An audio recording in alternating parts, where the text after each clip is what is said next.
All right, we are back. I apologize with the issue. Our microphone came unplugged. Oh, jeez. But thank you guys all so much for joining in. Kyle Spencer I am Henry Roman.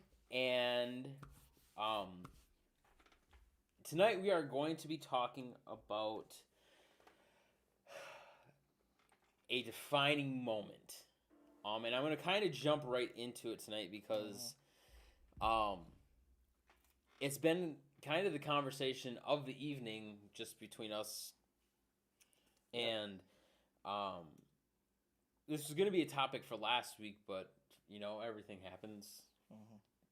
I don't want to say everything happens for a reason, but Sometimes it does, yeah. In this case, it did happen for a reason. And I need to preach to myself tonight. You'll find an empty room. Yeah. There's days I probably just need to look in the mirror and scream at myself. But tonight,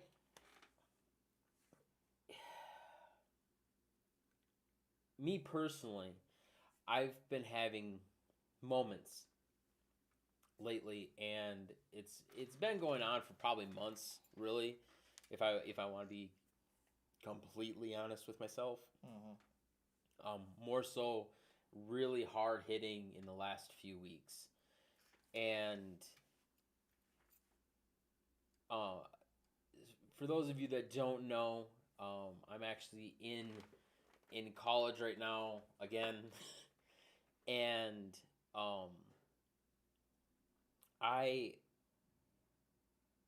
I'm learning programming and different aspects to kind of help with ministry as well as progress in my civilian career. And I find myself getting trapped in this black hole of YouTube tutorial, endless just doing things. Yeah. And the problem is I'm not actually doing anything. I'm watching tons and gathering so much information. But I'm not applying it. I'm not actually going and, writing a program. And I am in school for assignments and everything, but I'm not doing it on my own. And I find that it's caused me to go down this path of emptiness, where I'm questioning, like, where did I go wrong in life? Where did I fall? Even in ministry, I find it at times where I'm like, okay, where did I fall apart? What did I do wrong? Where did I not hit the mark? And the conversation that we just had with somebody that was here is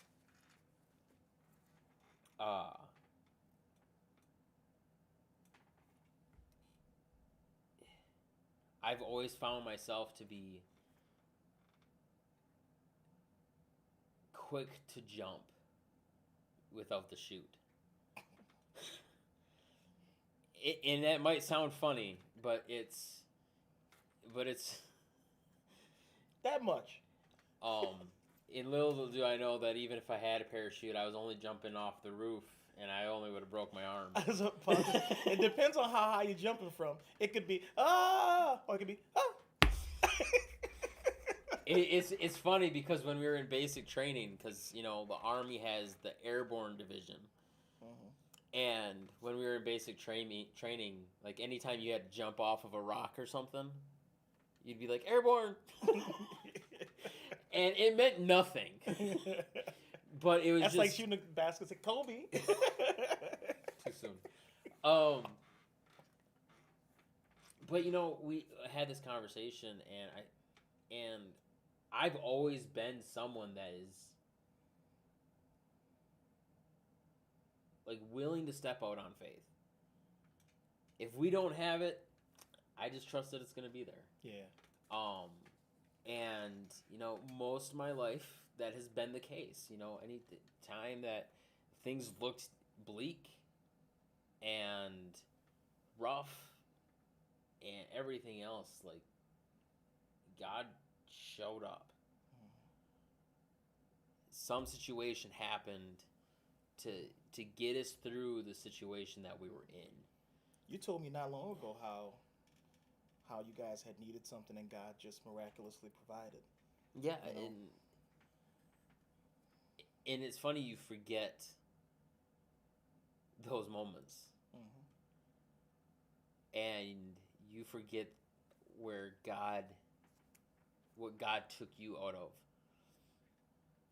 Amen. And it kind of reminds me, and I wasn't even going to go anywhere down this road. It kind of reminds me of I think it's in Numbers 13, chapter 13 and 14, I think, where Caleb and Joshua, right? Caleb and Joshua, the spies went in and to the promised land, and they were wandering around in the wilderness forever, it seemed like. And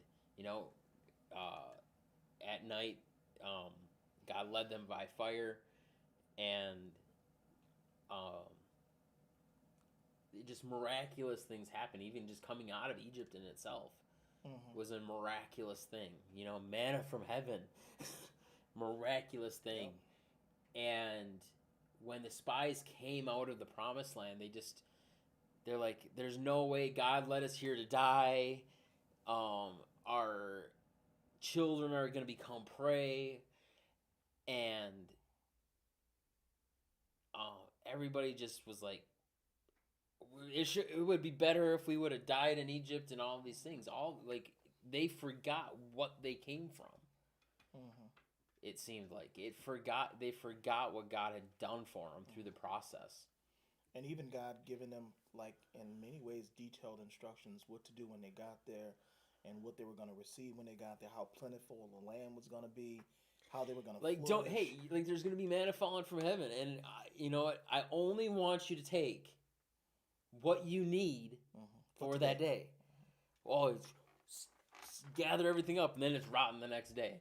You can't, and then complain that it was rotten the next day, even though fresh stuff you got in the morning.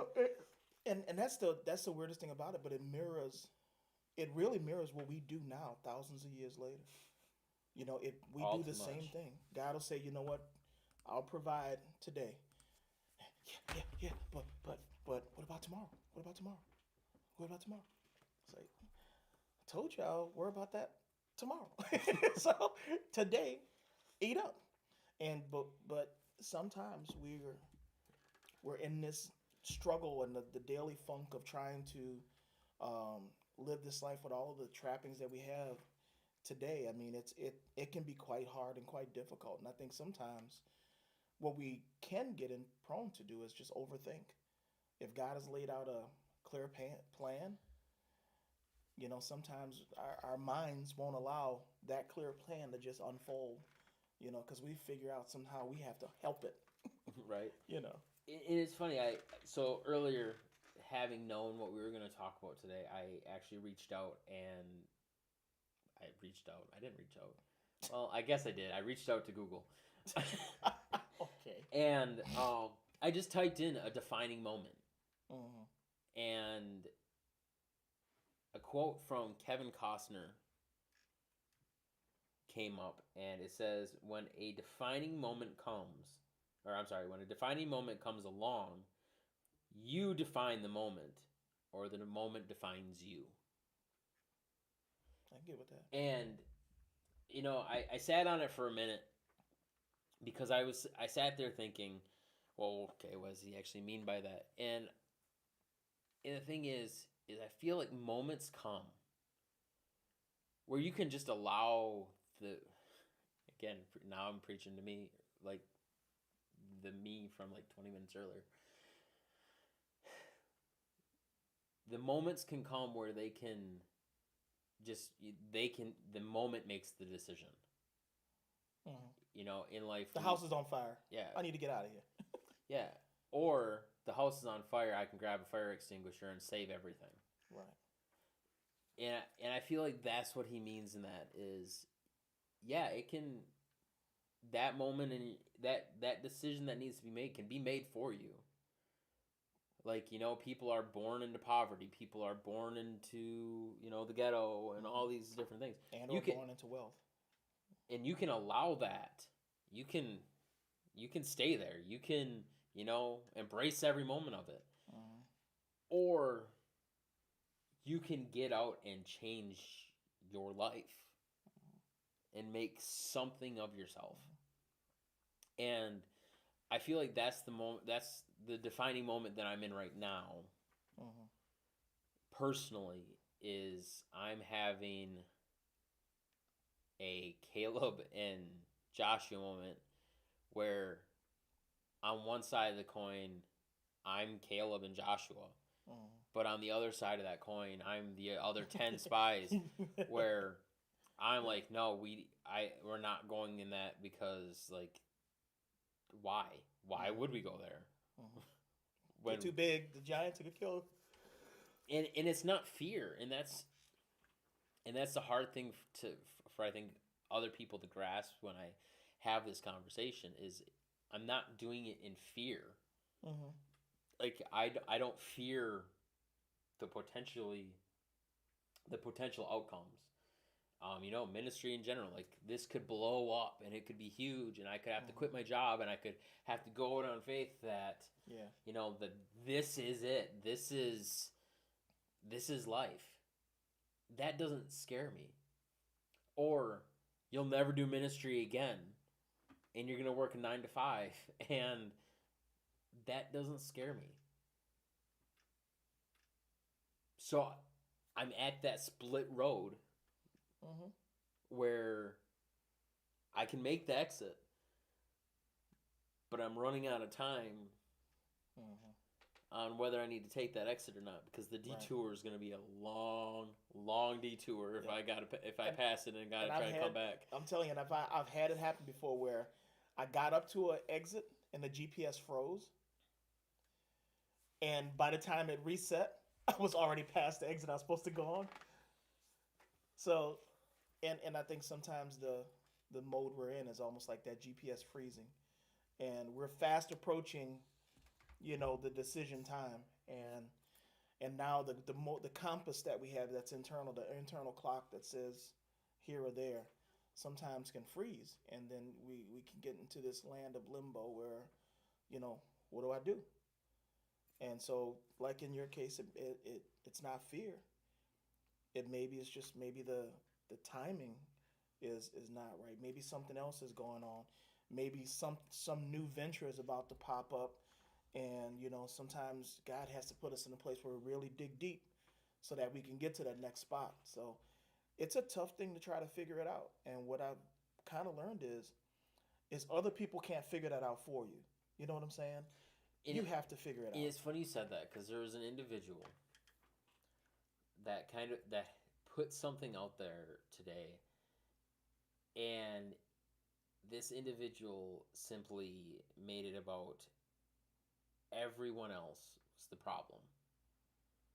Everyone else was the cause of strife.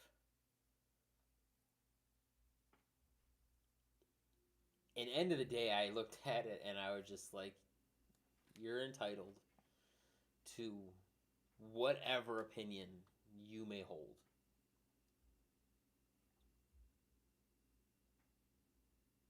But this could be your defining moment. Am I going to hold everybody else accountable for where I'm at in life? Yeah. Or am I going to pull out my big boy pants and say, you know what?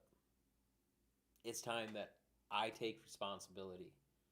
I make a decision.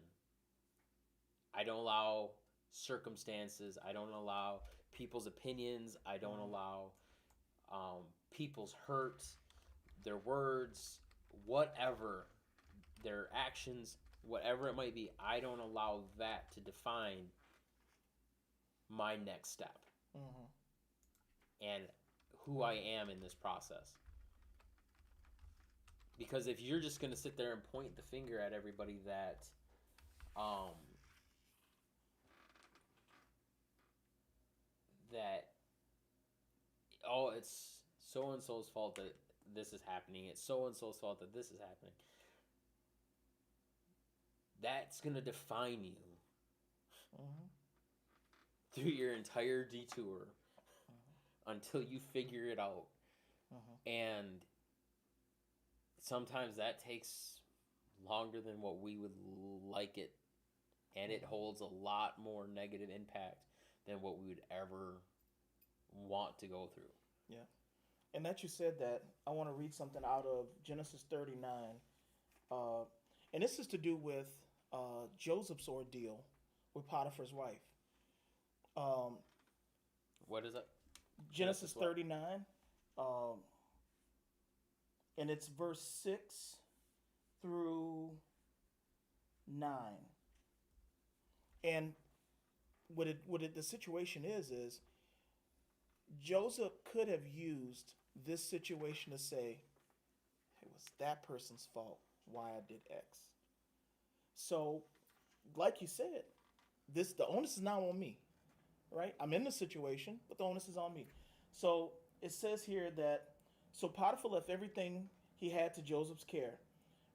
With Joseph in charge, he did not concern with himself with anything except the food that he ate. So Joseph did an amazing job, and he knew that God's anointing was on Joseph. So he said, whatever is within this house to do, you decide.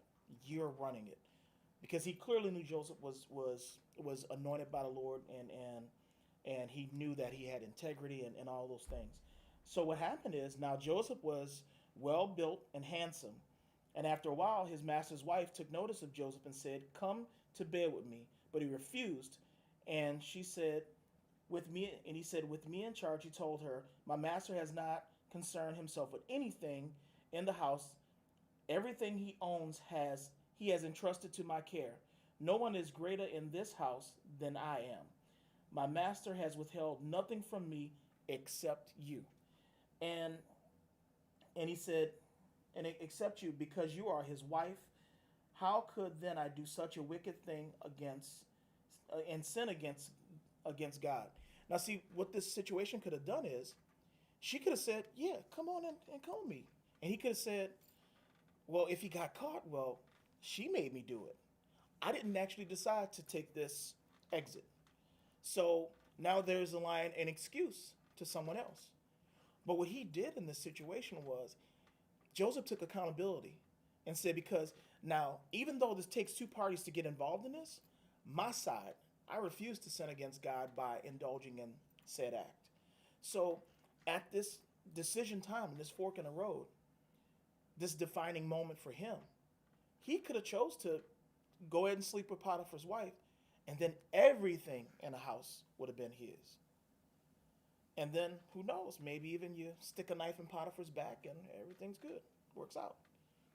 But he had to decide and say, well, is this going to be the defining moment? That if this is going to define me, I don't want sin to be my defining moment. It's a difference than when David was in a decision making time with Bathsheba. He chose the wrong path, and he suffered because of it. Mm-hmm. So you see like the both sides of the coin, how one decision can go one way, and it define you as being a man of integrity, uh, as following God, as doing the things you're supposed to do. And on the other side of the coin, yeah, you can be doing a whole lot of things right, and then one defining moment. Now everybody knows the story of David and Bathsheba, so it winds up being a negative. So now, at this moment, the onus is on you. The onus is on you. You get to dictate and define the moment you're in. And that's, I think, where it goes back to that quote, is what you're doing is you're putting quotation marks on your life, and you're not allowing somebody else to make the statement of you. And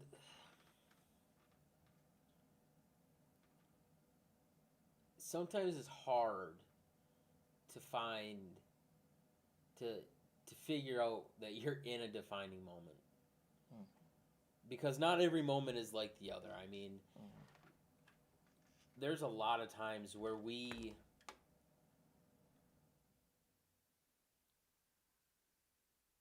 misinterpret the situation. You know, and like we were discussing earlier today is there's been times in ministry where I've sat back and wondered, was this God? Mm-hmm. Like when it happened and I made the decision, like I can look back and I was just like, man, I I'm 90. Before I was 100% sure. Now I'm 95% sure. Started to wane. And then a little bit later, I'm like, okay, 80. 50-50 is not so bad.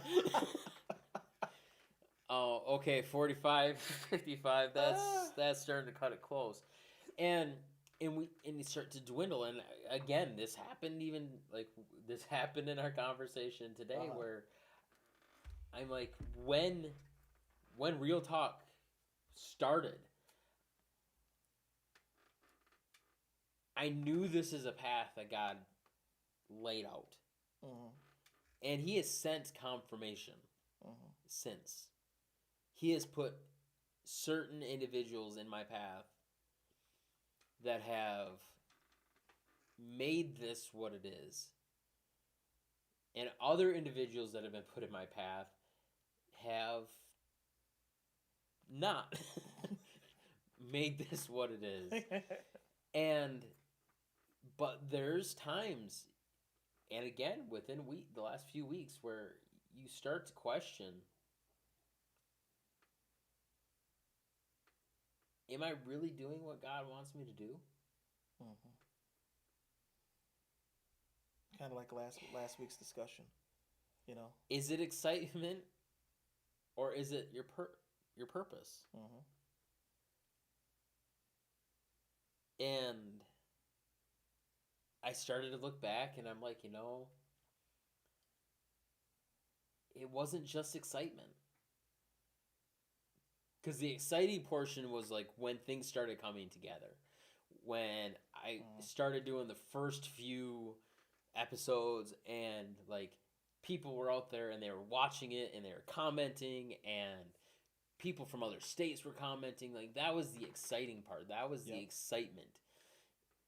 And I pushed through that defining moment. Because even that was a defining moment. Yeah. Where I could have let that all go to my head. I could have been like, you know what? Like, I'm all in now. And I could have went about this an entirely different way. And marketed it completely different. Chased money, chased whatever. Yep. Like a lot of other ministries have done. And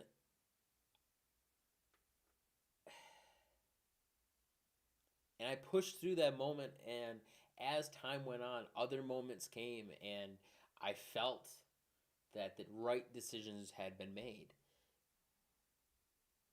But then as another moment has come, now I start to question, were the other moments truly done the right way or handled in the right manner? You're questioning the fork in the road to the fork in the road. To the fork in the road. Yeah.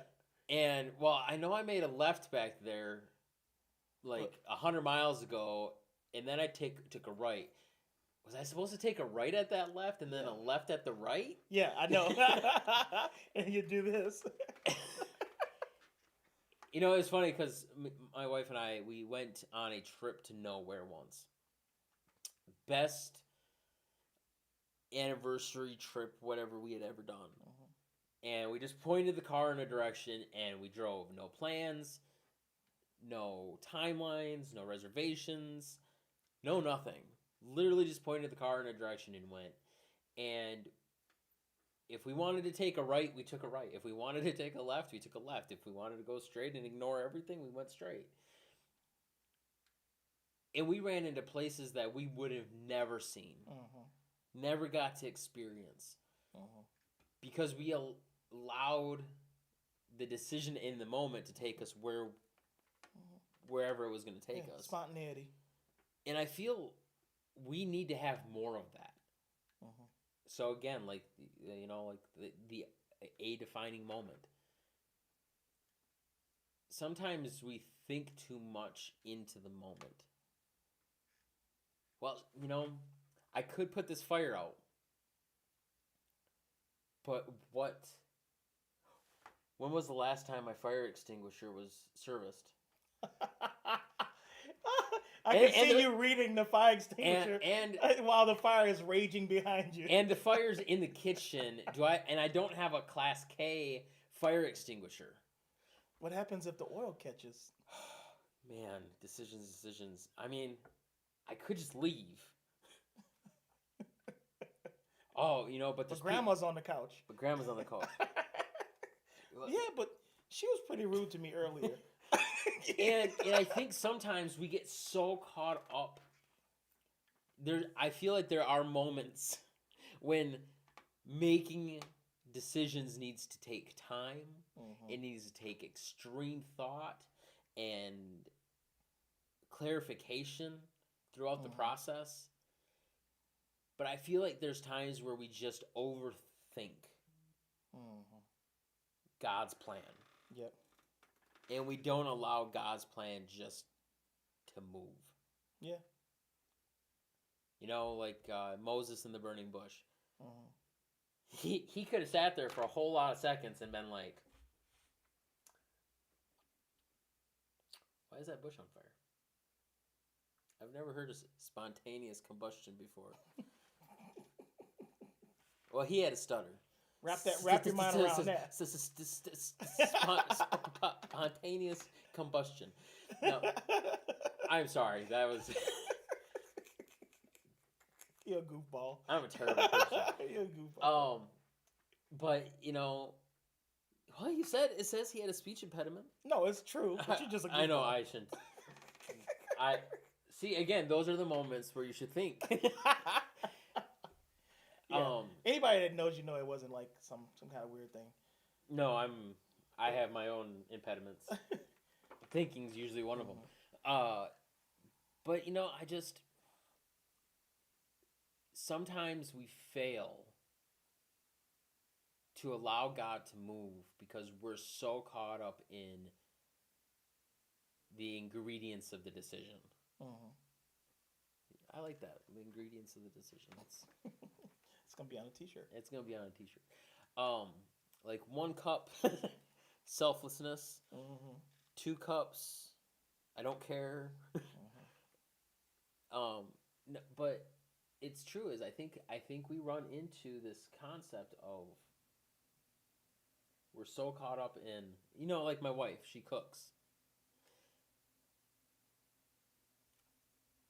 Y'all, she cannot just throw spices. She's getting better. But especially when we first got married, if it didn't have the recipe, didn't say a dash of something, she wouldn't do a dash of anything. She couldn't just take a thing of vanilla extract and be like, yeah, that's about good. Unheard of. Because with experience allows you, as a cook, to be like, yeah, it needs a little bit more salt. Yeah. It needs a little bit of this, a little bit of that. And then you're like, oh, I've never used this before. Yeah. That used to be my way to season. But it comes with experience. So as you're making those decisions, as you're going through those times, every time that you go through one, it's easier the next time to not follow the recipe. And you learn what spice actually enhances the other spice instead of working against it. It's like the kind of the sweet and the smoky, or the sweet and the sour. In the right, balance, they actually work. But if you get them outside of that balance and you just start tossing stuff in, it becomes because none of the stuff works together. There's way too many layers to it. So, that does make sense that with time and with care, decisions can be made properly. You think about a decision you make as a 15-year-old. It was purely because that's how I felt. You know, you know, you've been arrested again, yeah, but driving that Mustang felt so good. Right. Until I saw all those red and blue lights, and then That was just obnoxious. I heard this loud just popping because they sound. were just because they were losing. Yeah, they were losing. I heard this loud popping sound, and all of a sudden the tires wouldn't work anymore. Yeah,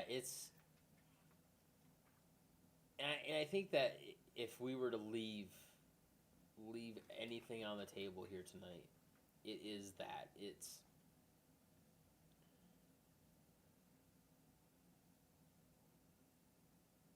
don't allow the moment to define you. Uh-huh. However, you have to make that decision.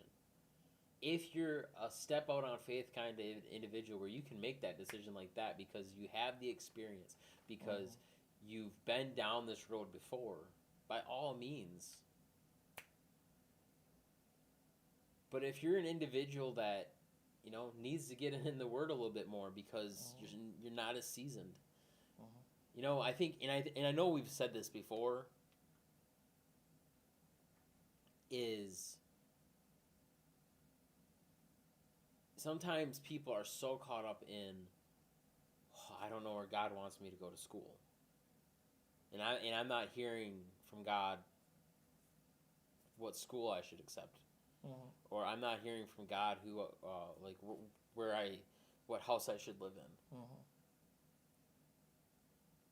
Not that God won't tell you, or God won't show you,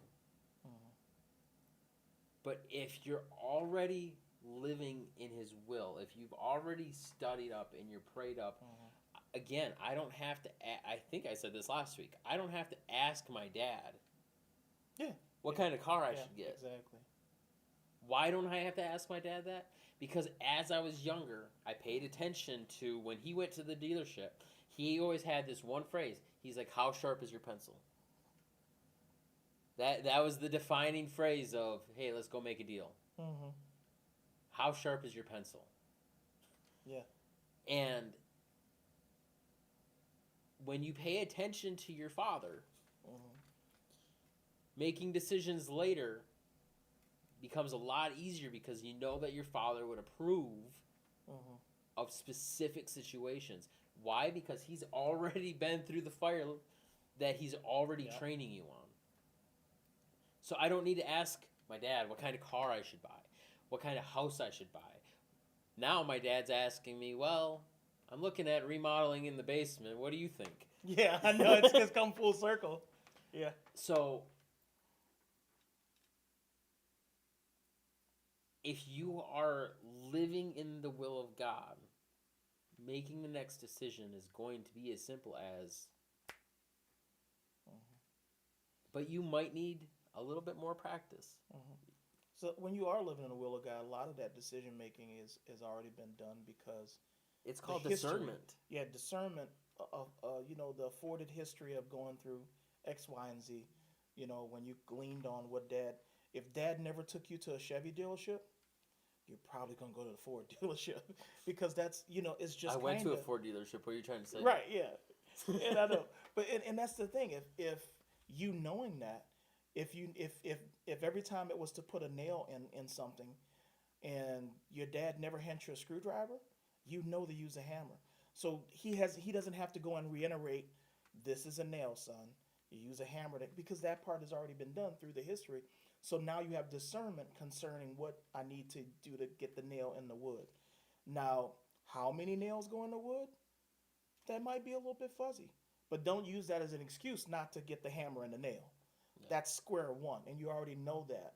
So like what Kyle's saying is like when it's what to do here, what to do there. If you're in the will of God, don't be afraid to take up what's in your hand. Moses, what is that? It's a staff. Okay. Start there. And that is the key for some of the kind of cloudiness that's within. And I think another side, I'd be remiss not to tell you this, that in anything, don't be afraid to gain wisdom. Don't be afraid to learn humility. Because I remember like a defining moment for me is when I came to Illinois from Katrina, I had a strong work ethic. I could do that with the best of them. Stay up all night to get said job done, work at however many hours to do it. What I didn't have is I didn't have humility. I wasn't necessarily wise in the things I did. I could put the effort in, but what's the use of all this effort and there's no wisdom? So, like the Bible talks about, if the Lord doesn't guard the city, I mean, you're not going to really, protect that city. So the thing is, in that, when I first came here, a pastor said, "Son, you got a call on your life." And I knew that it was true because it correlated with dreams I had and then just an internal, yes, God, okay, you check that box, Lord. But had I ran with that, I would have just been an arrogant, pompous, moronic, bratty preacher.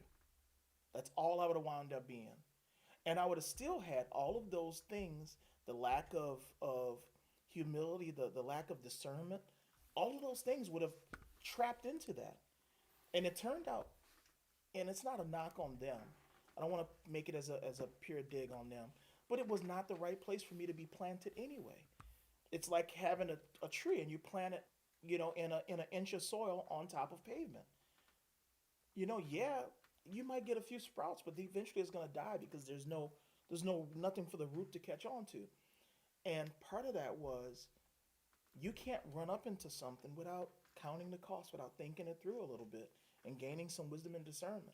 So I feel like even, and that's been years and years ago, I feel like I'm still not there. I still lack some humility, some discernment, some decision making. But what I can say today is that I'm working toward that effort.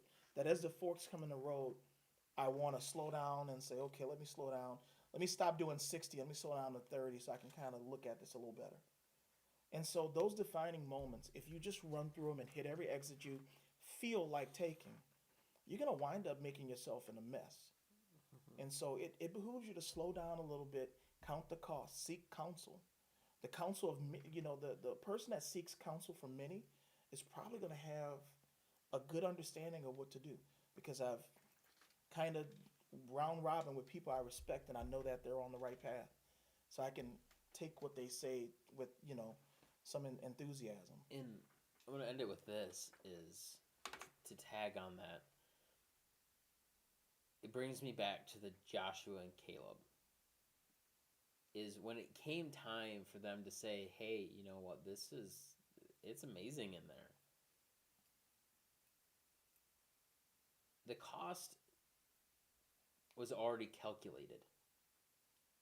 And why? Because God told them, Mm-hmm. I am promising this land to you. Mm-hmm. So when it came time to it, like, yes, our human selves sometimes can't wrap our head around what God has planned. Mm-hmm. But when he says, Henry, I've got a calling on you, Mm-hmm. it might be hard to wrap around your head that, like on me, after all the crap that I've done. Oh yeah. I mean, I'm about as worthless as anything. Mm-hmm. I shouldn't even be forgiven for half the stuff that I've done. Absolutely. And our human selves can't have that moment where, in essence, you're allowing the moment to define you based off of what you've already been through. But Caleb and Joshua said, yeah, we've been through all this. We've been through all this hell. And yes, it looks bleak. But God promised it. Yep. And end of the day, like you said, yes, calculate things, go seek wise counsel. But if God promised it, no counsel will do you any good. Mm-hmm. No counsel is going to affirm more than what God can.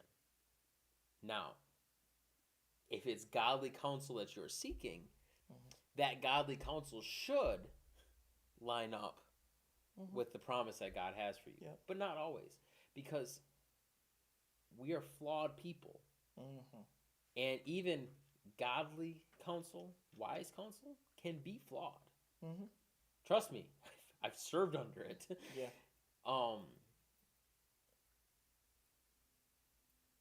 It's important to know the difference between God's voice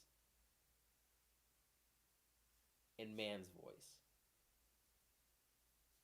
and knowing the voice well enough to be able to make a decision through the process. Yep. Like we talked about with Abraham, you know, had he not known that that was God's voice telling him what to do, you think he would have taken those steps? No. Or would he have taken the steps and made the wrong decision? Right. Would he have gotten to the end and been like, and no more son? Yeah. And now the promise is gone. So there's all kinds of sides to this, and I know it's confusing, and a lot of what we've talked about in the last 6 weeks will help bring light to a lot of what we're talking about tonight. So I encourage you to go back, watch some videos, and seek wise, godly counsel before you get to the defining moment. Yeah, exactly. Not just in the moment. Yeah. Check your fire extinguisher to make sure it works before the fire. Check your fire alarms before the fire. Not be like, should have see the fire and then be like, it'd be really nice to put a fire extinguisher, fire alarm right there. And so, seek it now, not later. My coach, on our back of our baseball jerseys, it said, "Be prepared." And you know what that meant? That meant before the game was started, we had signals on. When a guy got on second, who was going to receive the ball? When we wanted to do a pickoff play, we had calls and signals for everything. If you're going to steal, you didn't just willy-nilly do it. It was all calculated. And because of that being prepared, we spanked the crap out of everybody else that we faced. It was because we were prepared. We went into the situation with the proper mindset, discernment, and the thing was, Coach didn't have to tell us today we're going to win if we do the right things, because we just knew it because we were prepared. And in this spiritual walk, don't take it lightly to be prepared. Like Kyle said, get that counsel and all those things before those defining moments happen, so when they do, you're not caught off guard. And so now you can allow God to clearly speak, and in a moment you can react and act on what God has told you to do. All right, y'all. That's it for us tonight. As always, if you guys need anything, reach out to us. You can go to our website, onedigitalchurch.com, and you can get access to chatting with us, as well as prayer requests, watching other previous videos, and if you would like to support us financially, you can do that there as well. So as always, we love you, we care about you guys, and until next time.